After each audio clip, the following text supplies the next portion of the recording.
First draft. The poem is called Sexist. So how many are familiar with Jane Elliott? Yeah, man, real dope. Right, so those who are not familiar with Jane Elliott, she was the author of Brown Eye, Blue Eyes. She's talking about how all white people are racist because of how they're brought up. So this poem's like, well, I'm just read the poem because it's self-explanatory. It's about us men.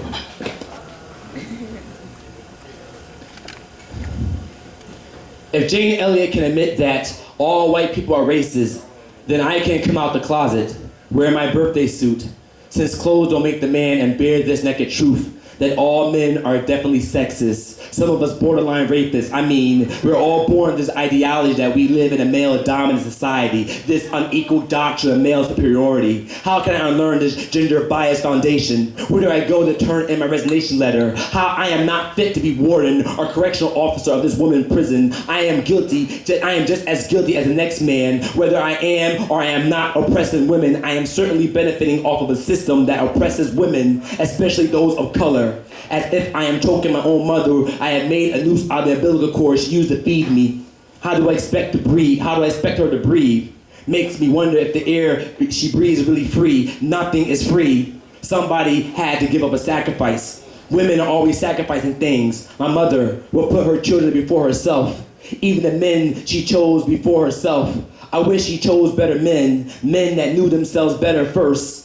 Now she treats her past as if it's just water under the bridge. I ask, how much water must pass before you realize you are drowning? How much force will it take for the levees of a heart to break? Then your cemetery, I mean your sanctuary, I mean your home, I mean your body becomes flooded with emotions. Women must be natural-born swimmers, carrying oceans in their wombs, waiting for tsunamis to break to give birth to humanity.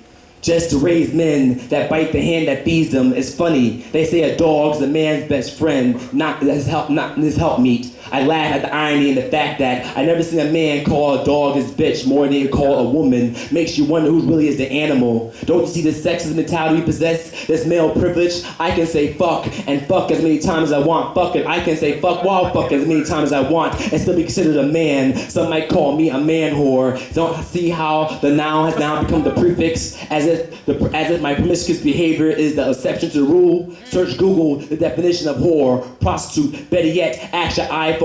You'll always come back referencing a female. Siri might become a woman scorned after she hears this poem. The farmers, I mean the programmers, I mean men might silence her. That's what we do when we can't handle the truth. Again, men have been planting these seeds, so I asked you, the next man that calls a woman a bitch, who you talking to? I don't see no dogs in the streets.